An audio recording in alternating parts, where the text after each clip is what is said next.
Hello, and welcome to How to Play D&D, the Explainer podcast, where one experienced dungeon master and one failed scriptwriter discuss D&D topics. My name is Kinsey, and my ridiculously inadequate pod partner is McCaffery. I'm doing the swing thing again. You are doing the swing. You always do that whenever Yeah. you say this. Yeah. See, at least I may have failed to say it last time, but at least I didn't swing.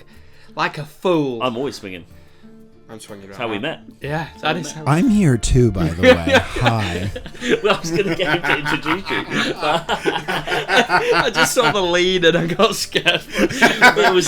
Can I just say, I'm announcing that we met through swinging, Yeah. and you're like, hey, hi, I'm here. I know when I'm needed. Yeah. Oh. Would you like to introduce yourself? Hi there. My name is Terran. I'm a miniature sculptor, dungeon master, and currently suffering from hay fever. Sorry. There we go. I And really not, wondered what you were going to say. and not ridiculously inadequate. Hence No. why we were asked to bring Terran on the podcast, Yeah. so you guys might stick around. Wait, we were asked. Who asked us? I did. I asked them. Okay. I begged Terran's them agent. desperately, please let me onto a podcast. Fair enough. Also, this is the first time the UK government has allowed us to be in the same room as another human being. True. That is true. No risk. I did have to fill out a police file first. Yeah, Like, it that's- was really intense before that's they let fair me in the enough. building. Yeah, understand. Yeah, I mean, we had that's to do understandable. DBS checks, but that's just in general. But yeah. Yeah, okay. Well, so, I have written a little bit here. I was going to introduce you. You've introduced You know yourself. what? Why And I've don't got- why don't you do it anyway? I'm going to do it. Okay, but today we have our first ever guest on the podcast. So, Lewis, please give a warm welcome to Terran. I've thrown everything off the rails. There we go. No, that's how we work. We never usually write something either, so this is new for us. Who survives under the guise Conjured Craft and is also a major player in the Grimm D&D play series. Is that fair? Yeah, Is that I good? think that's fair, fair. yeah. Yeah. I wouldn't call it play series. That's what I would call it. Sure. There we Yeah, go. campaign. Back to swinging play series. Full circle. You know what? life. I love it. So a link to the most recent episode can be found in our bio. Terran, thank you for gracing us with your presence. And can you tell us a little bit about Conjured Craft and what got you into all things creative? You Oh. weren't expecting that. No, that's a good See, one. That's a you good one. thought you were tricking us. No. Well, It's like exactly. you had the gun to my head. Oh, how but then the he had the gun to your turntables. head. And then you had the gun to his head. Yeah, wow. Conjured Craft was basically me during the COVID years being told by lots of people, hey, you're crafty and you make things, you should maybe make some videos about it. And genuinely, the name Conjured Craft was just because at the time, The Conjuring was my favorite horror movie. And I enough. was just like, sweet, I like this CC logo, nailed it in one. Yeah. And so basically, for the last like 4 or 5 years, I have been making videos, tutorials, mostly focused on like tabletop miniature, sort of like role-playing game crafts. And I say crafts, but I mean, like how to make models, how to make terrain, sculpting, painting, a little bit of molding and casting. All of the above. We can. All the essentials. I know we said we'll put a link into Grimnoff. Maybe we can like get some snippets of you that we could put over this to show some of that you're showing. From your. That'll be 3 payments of $99.99. Yeah. We'll ask Mother Klarna. I mean, to be fair, I don't know about you, Colin, but I am unfortunately can't afford that, so we'll have to come out with some other form of payment. I knew No, you no, would it's fail all good. I had to. under to do pressure it. so quickly. Yeah. I don't like this. I don't like that you're so close now. I can't run. What's going on, mate? I knew that was This coming. is great for me. I've got got your- my own microphone. I've got my own camera. This is horrible. You got your whole life ahead of you. Yeah. What are you doing? There's people I'm that are sorry. watching this. I'm sorry. There's one viewer. I know. I'm sorry, viewer. It's okay. Sorry. It's okay. He has to. Mom and dad are fighting. I have Yeah. to know my place. Wait, Yeah. which one's mom and which one's dad? That's for you to decide. Fair enough. You're good at this. Stick around. The whole thing will change. We're not on it next week. Like. This is my This is a podcast hostile now. takeover. So, based on speciality, we're going to talk about miniatures this Yeah. week. Let's get to it.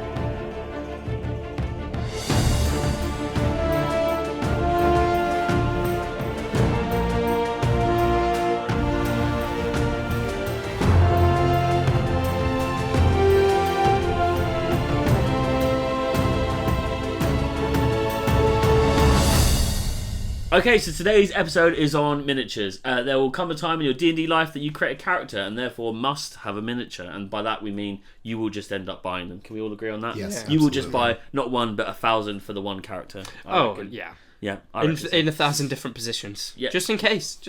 Hey, I mean, dead. climbing. You can see what I'm dealing with. Yeah.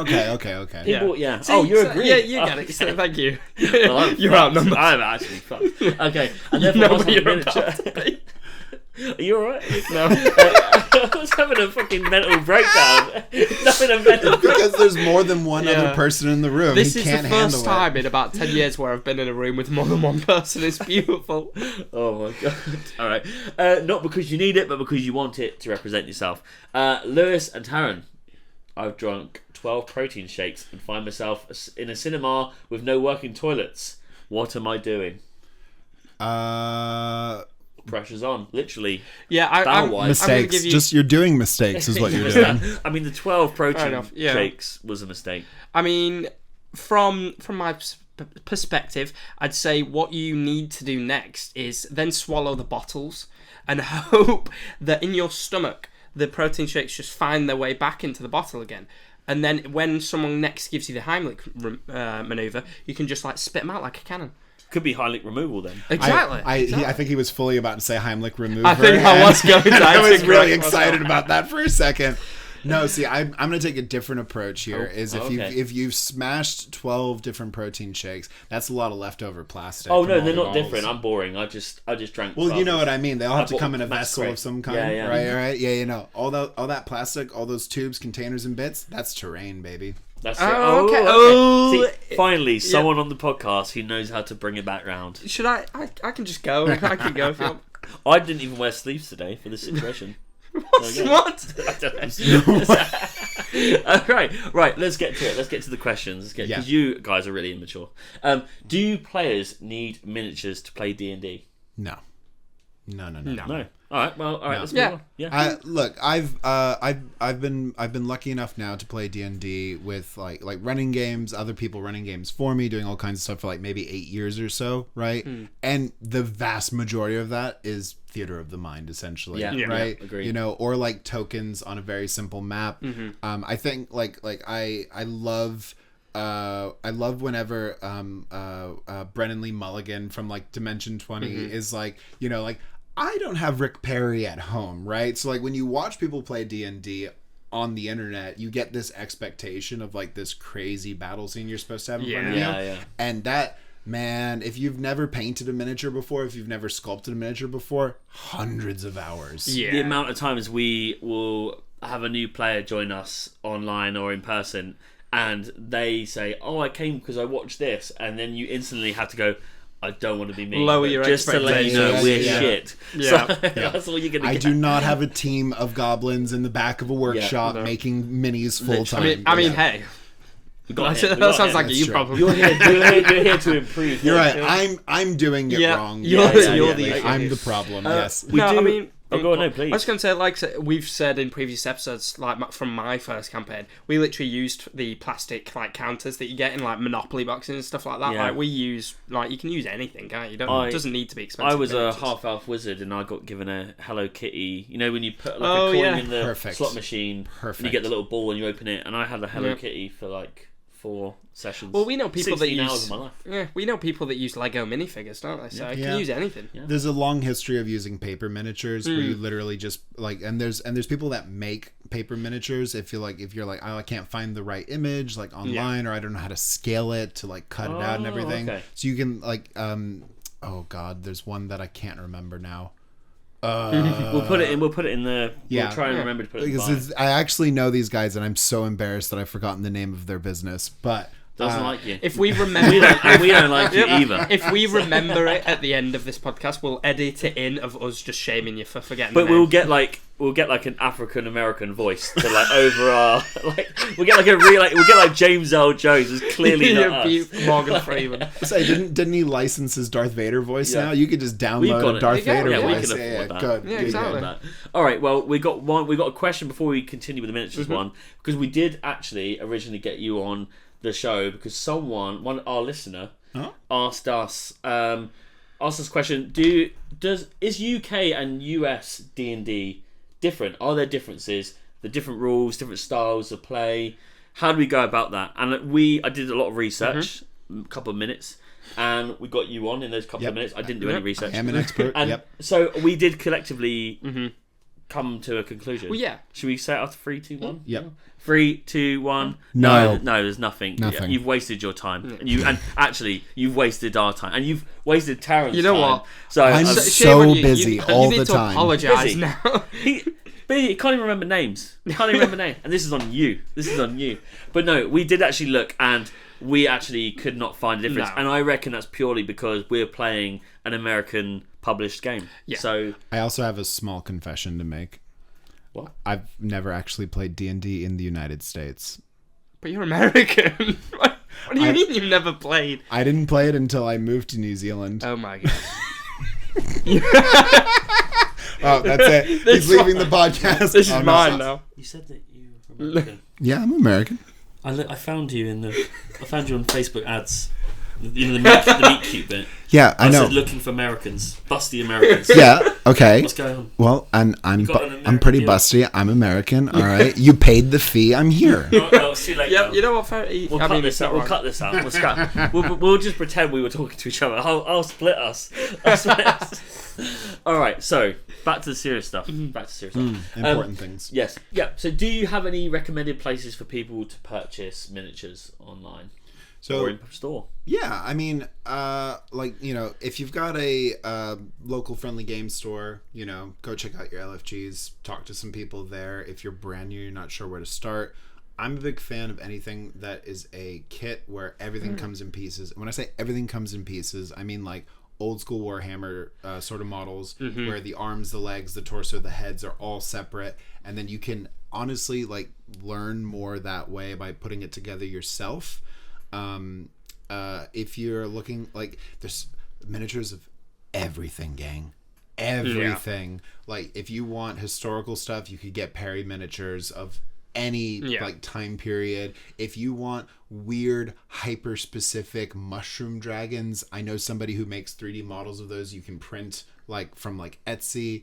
My friend Tina is a 3D sculptor, and she makes these weird little gender neutral goblins. Nice, that's cool. You can find anything online, but I would almost always say see if you can find something in person first, and you can look at it, and you'll be way less disappointed if it shows up and it's completely wrong. Most of the time, all of my miniatures for our campaign are from online, but on the daily, still go into store. Oh yeah. The benefit of living in the city is being able to go to a store and see if they've got something new. We literally go could almost fit. every other day. Yeah, it's. I think it's just better to like having dice. It's better physically to have it in your hand, right? Same for the miniatures. It's one of the things I'm really enjoying about Manchester is because I have 100% more game stores than I did before I moved here, right? Yeah. So nothing against my old city, but just we've got at least a couple of options, you know. Yeah. And it's Well, not exactly. just a Warhammer. You're always store. going to find Yeah. something that you enjoy, I think. Yeah.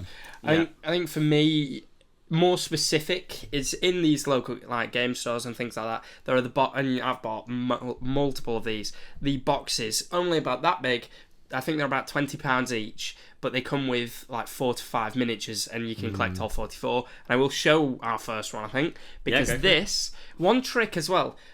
If you ever go to buy these, feel it before you do. Feel them all, because the heavier the box is, the bigger the miniature. And I got this, which is monster. It's like, just Do you have a miniature, Yeah. a regular miniature compared to a normal size miniature. It is huge, and that came with 3 miniatures this big in a £20 box, all painted. And miniatures, even a regular size, are usually £7 or £8 for whiz kids. Yeah, it kind of So depends to- on the brand. To Yeah. get that is a good deal, I think. Yeah. Actually. So good. That's cool. Well, we'll go to the next question, because then that will open us up to show us some of your works. If people wanted to make their own instead of store-bought, how do players begin that journey? Yes, excellent. That's very much where I come into all of this is I do own lots of miniatures from WizKids or Warhammer or whoever else, and I've painted almost none of them as is. I almost always fuck them up in some way. Nice. Yeah. I would say one of my favorite starting points, one of the first things that you can do is this little owlbear that I've got. It is literally just a bear from Poundland, and then I cut the head off of That's it. really cool. I genuinely thought that was an owlbear miniature. No, it is genuinely just it was a 2-pack. So I got this owlbear and I got a bear and a water buffalo. So it was £2, right? I got these 2 animals. I just chopped the head off and then sculpted the head onto it. Wow. I'm bring the face to this. I'm genuinely over there. Yeah. So impressed because that's that mad. I thought that was a genuine miniature. I thought that was an owlbear miniature. And I never like saying nice things. No. So this is new. It is true. exactly. You're fucking cruel. Yeah, I am finding new things about myself today. Attacked. And I think I think when you're first starting out, I think kit bashing, which is if you've never come across the word kit bashing before, it is exactly what it sounds like. You're bashing a bunch of different kits or models and pieces together, and you can just use whatever you find.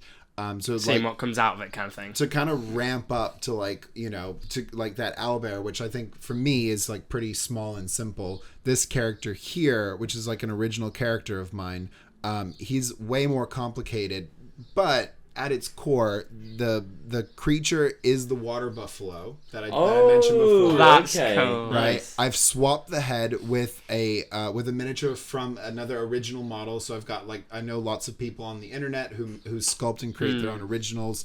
The guy sitting on the mount of the rider, I used some Perry miniature bits, right? Nice. Some like French Napoleonics and things. And then there's a lot of sculpting on there, but certain things so there's string on the shields, holding on like the weapons and equipment. It is just string from tea bags, right? Wow. The bandages wrapped around the monster's head, that is coffee filter paper. Wow. Right. Okay. And then and just weirdly, coffee filter paper paints really nicely. I feel like you're speaking a different language. I'm really, Yeah. I'm baffled. Yeah, we just spend our time belittling people Yeah. and ourselves. And Yeah. you just put us to But shame. this is just like genuinely And then impressive. and remember, this is something that I've been doing now for almost 5 years, right? And so you won't start off making maybe you will. Maybe you'll just be really good at sculpting. I don't know. I probably will be. Yeah. Well, Keep dreaming. Keep dreaming, pal. could be I a can't even, savant. Who knows? Yeah. But yeah, you start with the dollar store, the Poundland toy, add some bits to it, work off of there, and then as you keep going, you start sculpting entire original characters out of clay. So I brought this little it's meant to be a hill giant, and I kind of turned it Pregnant hill giant. It's kind of almost like a fertility To me, sculpture, I do really like right? it. And the reason I made it this way, hunched in, holding its hands together, is I wanted to keep it very generic so that if I make a mold of this and make copies of it, I can kit bash the copies into lots of different models. And How things. would you make a mold of this? Something like this size, I would probably use silicone. Okay. Which is a whole nother topic in itself, molding and casting. And maybe I can come back and talk about that another time. But yeah, there's once you start the rabbit hole of I need an original miniature that I can't find, because that's how most people get into it, is they're I want something so weirdly specific that I can't make on Hero Forge, or that I can't find somebody else making. So you just go down this rabbit hole of learning how to do it yourself. And so if you like making things, it's so much fun. There is one question left, but just to in between that, the segue. Did you find it more interesting to get into crafting and painting because you could take something that already existed and thought, I would rather try something else? Was it easier to learn because it was your creative end goal, or do you think it would be easier for people who are listening to this to go, right, there's a Space Marine here, so I should learn to paint that first and then go into kit bashing? Or does it make no difference as long as there's a model to paint? I think at the beginning, figure out what you'd like, right? And so for me, I got like a out of the box miniature, sat down to paint it, and I hadn't really spent a lot of time painting. So of course, since I just started, I was bad at painting, right? And then I got frustrated and I didn't want to do that anymore. And then I went down the kit bashing and making original sort of stuff rabbit hole. And then once I felt better about making the things, then I went back to painting. And I was like, oh, okay, I just need to do this more and I'll get better at it. And then now I really like painting. So, I think just figure out what feels good at the beginning. The Marie Kondo thing, figure out what sparks joy, what you like. And then just pursue that. And then if you get to a point where you're like, hey, this is kind of easy now, or I kind of know what I'm doing, then find something that's harder. And then just keep, just ramp the difficulty up little by little.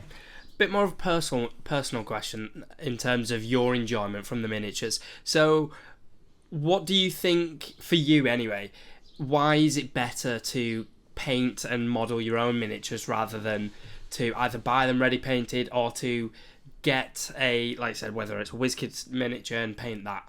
What's the extra enjoyment there? I don't know that it's I don't know that it's a better, because like for a lot of people, you know, there's a reason why there's hundreds of miniatures made by these companies, right? It's so that you can find something, especially if you find something that's exactly what you want and it's already painted and you've got the money for it, why not, right? Yeah. Go for it, and then you've just got another model you can add to your collection. And the thing about those pre-painted minis is that you can repaint them if you want to. Yeah. You can cut them up and kit bash them into stuff. For me, genuinely, I love the start to finish of making the thing. So like I really love the process of building it, right? And that's where I get all my enjoyment from it, to the point where like when I finish making a model, unless I'm using it for a game or something, it can just go in a box forever, and like I will not think about it. The journey is literally the journey. I get to the destination, I'm like, all right, cool. Go on with it. I mean, that's fair. And it's, I mean, the crafting side can be seen as it's completely different or separate hobby in itself. Yeah. 100%. Yeah. I would say that crafting miniatures as opposed to like getting minis to run a game, it's totally separate. And if it's going to stop you from like playing games and having fun with your friends, just buy minis or use proxies or paper miniatures like we mentioned before. Like, you know, figure out what gets you to like playing the game and having fun, and then you'll expand over time. Well, that kind of leads into our final question. Does a DM need to have miniatures in order for players to understand a campaign setting better? I think there's sometimes so I've played games. One of the things that I've done is I've run D&D for families that wanted to learn how to play. So like mom and dad, like their kid comes home every day obsessed with D&D. I can't wrap my head around the rules. Yeah. Right. And so then I meet with people and I run a game for them so they can, really simple stuff. And so the spatial awareness thing is very helpful for some people, especially once you get into combat, right? Because for some people, they're just like, I don't know what's going on, but that could be literally checker pieces on a printed out map. Yeah. Something physical helps conceptualize. Yeah. Even just like a piece of paper with the name written on, something like that. Yeah. Well, I'm starting a new campaign, and so of course everything in my world lives up here. And I'm like talking at my players a lot. And then one of them was like, have you got a map? And I was like, oh my God, yes, I do have a map. There's no names on it or anything because I know where everything is. So now you got to go fill that in, give it to them. So I think props, minis, physical objects can help. I don't think they're 100% necessary. Not needed, but I mean, the fact that people are coming to play this fantasy piece where it's a bit of escapism as well, it's nice to see that there is something physical that is taking you out of the room you're in. I think it's always cool as well if you've got the time, the skill, or the money to buy some or some more expensive miniatures. It's always good as like a wow factor, isn't it? Because like I said, if we were playing a campaign and I saw one of those, I would freak the fuck out. As well with like some of your miniatures, like it's a good just extra bit for the campaign that's not needed, but it's just a bit of spice. Yeah, and also, you know, depending on what the campaign is, whether it could be a trap or they're reading a note, but then you pull out that note. Like I said, it's the wealth factor, but having something physical and then having to do that feels more like there's more at stake. Do you know what I mean? It feels I am now a part of this. I'm not just saying what I'm doing. I actually have to do something. For me, it's like the classic, the invisible ink trick, right? Where like you put a flame up to the paper and you can see it, right? It's a very simple thing. Anybody who's taken like elementary level of like science class can figure out how to do it. And if you give players a puzzle with that component to it, that's so much cooler than just being like. And so in front of you, there is a stone tablet. On the top left quadrant, it says, like... I thought you were going to say anyone who's taken LSD. I was like, you're damn right. That's actually how you get this good. That's how you get this good at making miniatures. A lot of LSD. So you've heard it here first, guys. If you want to paint miniatures like this, do LSD. LSD is good, kids. And that's what you've been teaching. Trademark. Yeah.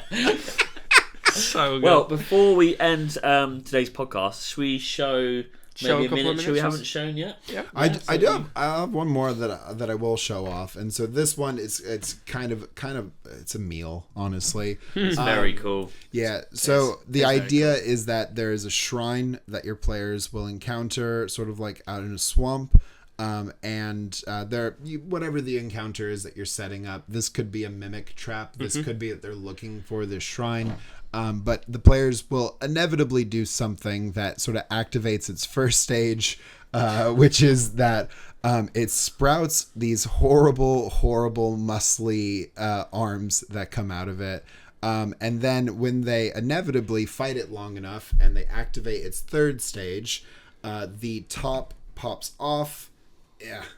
And then it's got this just really grim, dark, Soulsborne, just awful, vestigial, goopy, I don't know what to tell you, on the inside. And I want to be so clear about something. A lot of this is sculpted out of clay by hand by me. That really gross bit that makes everyone squeamish when they see it, that is hot glue in there. That is just a bunch of hot glue from a hot glue gun with paint on it. Cool. And it looks grosser than anything else I've done on it. Yeah. So, yeah. I literally, sorry, go on. Go after you. I was going to say, as you showing that, I just looked at the camera. We were both slow. I was going to say, obviously, this podcast is mostly for beginners, and beginners will be in awe at that. Yeah. But seasoned players will know that no one ever knows how to open the door, so they'll never come across how because they'll just stand there questioning what. I mean, that's why it's such a good trap. You'll be there for sessions. I'm pretty sure I ran. I don't know if it was for your group ages ago, but ran a session where the door was literally. It was just called like the polite door or something. You just had to say please to it. Took them about half an hour to figure out that they had to say please. That would have been me, It probably wasn't, but it would have been me. I mean, if it were you, you'd still be in that room. I would, No. I'd be asking who's on the other side. You'd be yelling it to open the fucking door. Yeah, there we go. Amazing. Wow. Thank you very much. Oh, thank you for having me. We'll definitely have you back. You were a better host than us. Yeah. I mean, it's not saying the playing field is low. It is. Bar is low. No. You're so bad at this that you can't even... And I said low, but I was going higher than me. The playing field is low and you went up here. Yeah. We can't even take the mick of ourselves correctly. I'm in awe. So today's adventure is sadly coming to a close, but we're back again next week with the topic: how much shit can I fit in my briefcase, and will the bank take it for a loan? Do you know what? Fair play. Does that work? That works. There we go. There, that was a good wing. We didn't have anything, guys. That bit you will know. And as always, thank you for tuning in. And if you'd like to join in on the D&D action, then please follow us on Instagram and TikTok at How to Play D&D, or check out our link in the bio to join our Discord server. And also, would you like to say where we can find your YouTube account? Yeah, if you just look up Conjured Craft on literally all the things, you will find me. There we go. I've been Connor Kinsey. I've been Lewis McCaffery. And I've been Terran. Good day. Goodbye. See ya.